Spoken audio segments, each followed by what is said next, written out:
Ça y est, nous sommes au premier jour du challenge 7 jours pour se libérer des envies émotionnelles. Si tu viens d'arriver là tout de suite sur cet épisode de podcast, si tu m'écoutes en podcast, ou encore sur cette vidéo, si tu es sur YouTube, moi, c'est Patricia Klopka. Je suis diététicienne nutritionniste spécialiste de la perte de poids. Je te propose un challenge de 7 jours pour te libérer des envies émotionnelles. Tu sais, ces envies de manger des gâteaux, des bonbons, des chocolats, du fromage, des chips, des crackers, quand ça va pas, quand tu es en colère, quand t'as pas envie, quand tu es frustré, quand tu t'ennuies, bref, toutes ces envies-là. Parce que souvent, c'est ça qui vient plomber ta perte de poids. Parce que tu sais ce qu'il faut mettre dans ton assiette, tu sais ce qu'il faut faire. Manger équilibré, ça te dit quelque chose. Tu as déjà les notions, mais tu craques à chaque fois. Et souvent, ton craquage, il est lié à tes émotions. Donc, je me suis dit que ça serait bien qu'on s'organise un petit challenge de 7 jours pour y répondre.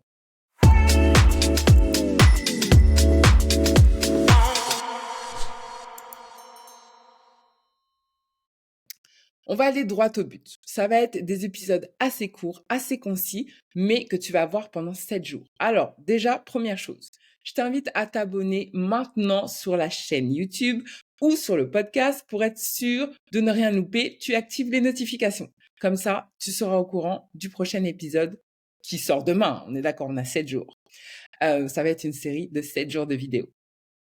Donc, active les notifications, les abonnements. Bref, tu m'as capté. Ça va être des vidéos assez brutes, soyons clairs. Pourquoi? Parce que 7 jours de vidéo, ça demande quand même beaucoup de boulot. Et moi, je suis sur un format authentique. On parle, c'est une discussion. Donc, il y aura des il y aura des bugs, il y aura tout ce que tu veux. Mais ce qui compte, c'est l'information, c'est le fond. C'est ce que je te délivre et ce que tu vas pouvoir mettre en place dans ton quotidien. Donc, on va être brut, mais on va être efficace. C'est exactement le mot, c'est efficace. Donc, aujourd'hui, on va parler des envies émotionnelles. Déjà, une envie émotionnelle, grosso modo, qu'est-ce que c'est? Différence entre envie émotionnelle et grignotage. Grignotage, envie émotionnelle, c'est le fait de manger en dehors des repas. Ça, c'est la base. La différence entre l'envie émotionnelle et le grignotage, ça va être que l'envie émotionnelle, c'est le fait que tu vas manger quelque chose et que ton déclencheur, c'est une émotion. C'est une émotion qui te fait manger. Le grignotage, c'est pas forcément une émotion. En vrai, l'envie émotionnelle est un grignotage, d'accord? C'est juste que le grignotage, parfois, tu grignotes parce que tu as faim, tu pas assez mangé. Parfois, tu grignotes par habitude, parce que tu as l'habitude de manger à cette heure-ci. Parfois, tu vas grignoter parce que il va y avoir des éléments qui se présentent, des aliments qui sont sous ton nez. T'as pas spécialement faim, mais tu les manges. Ça, c'est du grignotage. Les envies émotionnelles, ça va être plus, je suis dans une situation inconfortable, j'ai une émotion qui me traverse inconfortable, et donc du coup, je mange. Parfois, on a conscience de cette émotion et parfois, on n'a pas conscience de cette émotion. Et donc, on mange. Tu vas manger du gâteau, des chocolats ou des chips, peu importe, en petite, en moyenne ou grande quantité.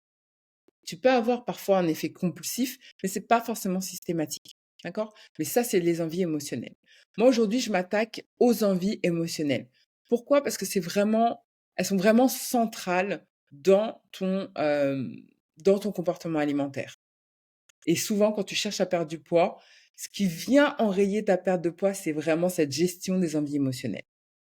Alors ça, c'était un peu pour la définition des envies émotionnelles. Les conséquences de ces envies émotionnelles, l'envie émotionnelle, soyons clairs, c'est humain. L'idée, c'est pas de supprimer les envies émotionnelles de ta vie. Tout ça parce que tu n'y arriveras pas, en fait. C'est humain, parfois, de manger alors que t'as pas faim, de manger parce que tu t'ennuies, de manger parce que tu as envie d'avoir un truc sympa dans la bouche. C'est humain. Maintenant, quand ces envies émotionnelles, tu prennent trop de place dans ta vie, c'est là où ça commence à poser un problème. Quand c'est systématique, c'est automatique et que tu ne sais pas faire autrement que manger quand une émotion te traverse. Là, ça peut commencer à devenir problématique. Problématique pourquoi? Parce que ça commence à avoir des conséquences sur ton poids. Parce que tu commences à manger plus que prévu. Parce que tu commences à culpabiliser à chaque fois que tu manges. Parce que tu commences à manger et que tu t'aperçois que parfois tu perds le contrôle. Et que ça devient des pulsions alimentaires. là, ça commence à devenir un problème. Et là, ça peut avoir vraiment des conséquences. Des conséquences sur ton état de santé physique, mais aussi des conséquences sur ton état de santé mentale. D'accord? Te développer des troubles du comportement alimentaire comme l'hyperphagie, boulimie aussi. Bref, t'es pas sereine avec ton alimentation. C'est pour ça que pour moi, c'est hyper important d'aller faire ce travail de fond sur les envies émotionnelles. Ce que je te propose, et ce que je vais te proposer pendant ces 7 prochains jours, c'est d'explorer chaque partie qu'il y a dans les envies émotionnelles. Donc, je vais te donner un petit peu les clés pour y arriver. Je vais te donner aussi les erreurs à éviter et je vais te donner ce que tu peux mettre en place concrètement pour changer les choses. Ça, c'est ce que je te propose tout au long de cette semaine et tout au long de cette série de vidéos ou d'épisodes. Donc aujourd'hui, mon focus est vraiment sur le fait de t'expliquer qu'est-ce qu'est l'envie émotionnelle, différence du grignotage, et quelles sont vraiment les conséquences pour toi de ne pas gérer ces envies émotionnelles. Souvent, on va associer ces envies émotionnelles comme non mais je suis trop gourmand, j'arrive pas à résister au sucre, je suis addict au sucre. Non mais de toute façon, moi, je suis un estomac sur pattes. Je sais pas dire non, je n'ai pas de volonté. On va associer les envies émotionnelles à tout ça. Parfois, ça nous conforte et donc on empire un peu la situation. Parfois, ça nous décourage et on empire aussi la situation. Donc l'idée, c'est vraiment que tu prennes conscience que les envies émotionnelles sont là, mais quels sont plutôt leur impact sur toi, sur ton quotidien, sur ton comportement alimentaire. Donc le défi que je te donne aujourd'hui, c'est d'identifier 3 situations dans lesquelles les envies émotionnelles se sont déclenchées chez toi. 3 situations récentes où tu as senti des envies émotionnelles.